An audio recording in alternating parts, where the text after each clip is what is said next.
Warahmatullahi wabarakatuh. Bertemu lagi dengan saya Bapak Abdul Jani, guru kehidupan dari Bengkulu. Kemarin saya bicara tentang kehidupan. Kali ini tema kita adalah cara menghilangkan sifat malas. Nah, ini materi menarik yang untuk Anda ikuti. Ini jarang sekali orang membahas. Anda beruntung melihat video ini. Ikuti sampai selesai. Cara menghilangkan sifat malas ini kita bagi dengan 3 kelompok. Yang pertama adalah daya tarik. Daya tarik. Yang kedua action. Yang ketiga daya dorong.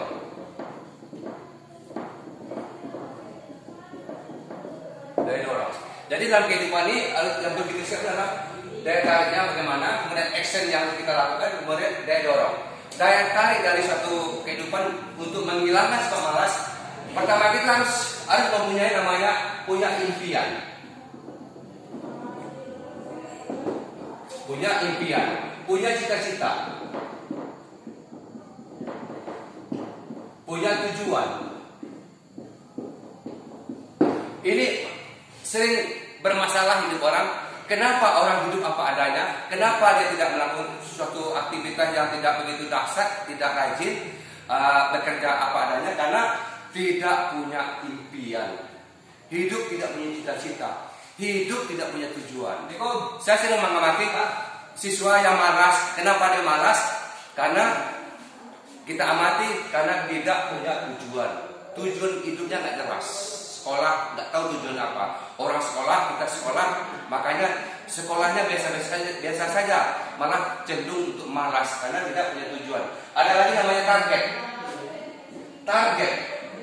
Hidup itu harus punya target. Apapun yang kita lakukan harus punya target. Kenapa orang malas? Karena tidak punya target. Targetnya juga bermacam-macam. Ada target jangka panjang, ada jangka pendek, ada lagi namanya target harian. Target harian. Hidup harus punya target. Bermasalah orang kenapa? Karena tidak punya target. Kadang-kadang ada yang takut dengan target ini. Setiap ada karyawan tidak mau bekerja, ada yang pindah bekerja karena dibebani target. Ini bermasalah hidup Anda. Tidak punya target, tidak punya tujuan dalam hidup. Targetnya harus kita punya. Apapun yang kita lakukan harus ada target. Maka timbul motivasi dalam bekerja. Tapi kalau kita takut dengan target, Anda tidak akan pernah sukses. Ada pernah saya temukan pasien saya pindah bekerja. Kenapa? Saya tidak mau dibebani target, Pak. Itu tidak mau sukses namanya. Kalau bila perlu target itu kita lebihkan. Ditargetkan 10 kita lakukan 12. Itu baru kita bisa sukses. Tapi kalau kita takut dengan target, jangan harap kita bisa sukses. Jadi harus punya target. Ya, ini daya tarik dalam satu kehidupan harus kita miliki. Jadi mulai dari punya impian, punya cita-cita, punya tujuan, punya target dalam kehidupan. Ada lagi namanya action. Action ini dalam suasana bekerja. Suasana bekerja. Bekerja kita itu bagaimana? Orang yang bermasalah dan bekerja ini banyak sekali masalah dan harus kita atasi. Ketika bekerja kita bermasalah, misal mungkin suasana mungkin kebersihan, lingkungan tidak bagus, ya kita bersihkanlah. Harus kita buat suasana yang menyenangkan. Atau teman bekerja tidak bagus, ya kita harus buat supaya suasana berteman itu juga bagus. Ketika kita tidak bagus hubungan dalam bekerja, itu jangan harap kita bisa bekerjanya rajin. Pasti kita malas. Makanya segera diatasi. Untuk masalah teman, saya sarankan ada 3 yang kita lakukan. Kalau kira-kira teman itu musuh besar, singkirkan dia. Kalau kita tidak mampu menyingkirkan, kita yang menyingkir. Tidak mampu juga yang dua itu, terima dia apa adanya. Segera maafkan dia. Segera kita berteman dengan baik. Nikmati pertemanan dengan baik. Itu yang harus kita lakukan. Tapi jangan dibiarkan suasana kita berteman tidak kondusif. Kita punya musuh di tempat kerja. Itu juga tidak bagus. Jadi suasana dengan lingkungan. Kemudian juga ada lagi namanya skill. Skill ini bermasalah. Kenapa orang tidak bisa bekerja dengan rajin, tidak mau bekerja keras? Karena tidak punya kemampuan. Ini masalah dalam pekerjaan. Jadi kalau kita ingin bekerjanya bagus, harus punya skill. Orang yang punya keterampilan yang bagus, punya skill ahli dia, biasanya pekerjaannya menyenangkan. Dia punya motivasi yang bagus. Maka ketika Anda bermasalah masalah skill, saya kira Anda kasih. Ya, saya juga punya pengalaman dalam segini. Awalnya saya bekerja, saya sekarang menggeluti bidang pengobatan, bidang hipnoterapi, pengobatan alternatif. Saya berani mengatakan sekarang saya ahli hipnoterapi, saya ahli pengobatan alternatif. Kenapa? Karena saya mau belajar. Awalnya saya juga belajar dengan teman-teman, belajar dengan buku, dengan YouTube, semua saya belajar. Dan saya kumpulkan orang-orang, saya adakan pengobatan gratis. Supaya apa? Supaya banyak pasien. Dari pasien itulah saya belajar. Karena prinsip dari pengobatan alternatif adalah pasien itu adalah guru. Begitulah cara kita. Akhirnya sekarang saya nyaman. Setiap datang pasien saya senang sekali menerimanya. Dan saya berusaha untuk menyelesaikan dengan baik. Artinya kita menikmati pekerjaan. Kenapa? Karena kita punya skill. Jadi kalau Anda bermasalah masalah skill, segeralah tingkatkan kemampuan Anda supaya bekerja itu menyenangkan. Ya, ini. Kemudian ada lagi mungkin masalah lokasi. Lokasi yang perbaikilah, nikmati lokasinya. Kalau misalnya merasa jauh, diperdekat. Ada orang yang bermasalah lokasi ini biasanya dia membuat. Misalnya begini, dia kerja di Kepayang, tinggal di kota.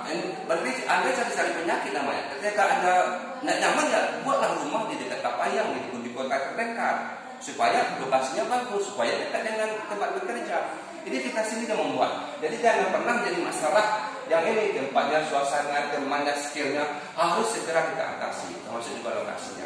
Oke, kita lanjutkan. Kemudian ada namanya daya dorong. Daya dorong itu biasanya dimulai dari awal, diawali dari diri kita. Diri kita ini namanya kesadaran. Ada kesadaran kita di sini. Harus muncul kesadaran. Kesadaran biasanya kalau tidak muncul, caranya adalah kita lakukan kebaikan. Namanya hidayah. Orang yang mendapatkan hidayah adalah orang yang sering melakukan kebaikan. Lakukan aja kebaikan, lakukan ibadah dengan baik, akan muncul kesadaran dalam diri kita untuk bekerja keras. Tetapi kalau kita malas, kita pelihara terus, tidak mau berbuat baik, Anda jangan harap punya kesadaran. Jadi kesadaran hidayah itu bukan datang dari Tuhan saja, harus kita song-song, harus kita jemput hidayah. Hidayah itu baru hidayah itu datang dari Tuhan. Jadi kita yang membukanya, ya itu namanya menuju kesadaran. Ketika kesadaran tidak muncul, ada nama dipaksa. Dipaksa ini juga bermacam-macam. Pertama dipaksa oleh lingkungan, mungkin oleh istri, oleh anak, oleh orang tua, oleh lingkungan. Kemudian dipaksa oleh pimpinan, bisa saja dipaksa oleh pimpinan. Dan dipaksa ini jangan Anda pernah musuhi. Ketika bos Anda, pimpinan Anda memaksa Anda, itu namanya memaksa Anda untuk sukses. Jangan pernah Anda musuhi. Karena orang itu yang peduli dengan Anda, yang peduli Anda sukses, supaya Anda maju. Dia paksa Anda. Berterima kasih saja. Jangan Anda pernah musuhin dia. Ya, dipaksa. Ketika Anda tidak mau dipaksa oleh lingkungan, tidak mau dipaksa oleh atasan Anda, ketika Anda tidak mau dipaksa oleh keluarga Anda akan dipaksa oleh Tuhan. Bagaimana cara Tuhan memaksanya? Itu namanya dengan musibah. Ini sesuatu yang membuat kita dipaksa untuk maju, dipaksa untuk mau bekerja keras. Kita sudah 2,5 tahun mengalami pandemi. Pada saat ini kita sudah bebas dari pandemi, hampir bebas. Jadi selama ini kita dipaksa supaya mau berubah. Sekarang saatnya kita berubah. Ya, jangan lagi kita didatangkan musibah yang baru, belum juga mau berubah. Mulai saat ditanamkan dalam diri kita harus berubah. Kita harus mau bekerja keras, harus mau rajin, harus mau ulet. Kerjakan semuanya dengan kerja keras, dengan semangat semuanya. Jangan sampai musibah datang lagi. Banyak orang bermasalah hidupnya. Ketika musibah baru sadar. Saya pernah menemukan orang, ketika dia sehat nggak pernah ke masjid. Ketika kena stroke baru dia ke masjid. Itu konyol namanya. Kenapa nggak sehat Anda tak pernah ke masjid? Sudah kena stroke, diajaklah anak, disuruh orang mendorong kursi rodanya ke masjid, baru ke masjid.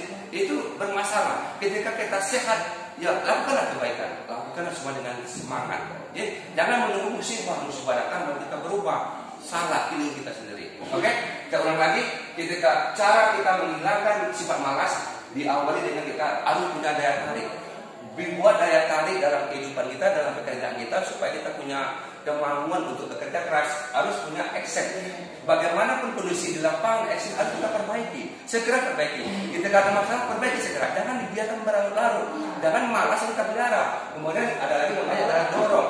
Daya dorong itu mulai dari dalam diri kita, kemudian baru kita dipaksa. Ketika kita tidak ada kesadaran, kita akan dipaksa oleh orang-orang, dipaksa oleh lingkungan, dipaksa oleh atasan, dan terakhir dipaksa oleh Tuhan.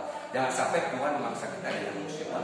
Oke, semoga kita menjadi berubah semuanya, menjadi lebih semangat, menjadi mau bekerja keras, mau capek, mau berjuang, dan mau sukses. Oke, dari saya, Bapak Abdul Joni, guru kehidupan.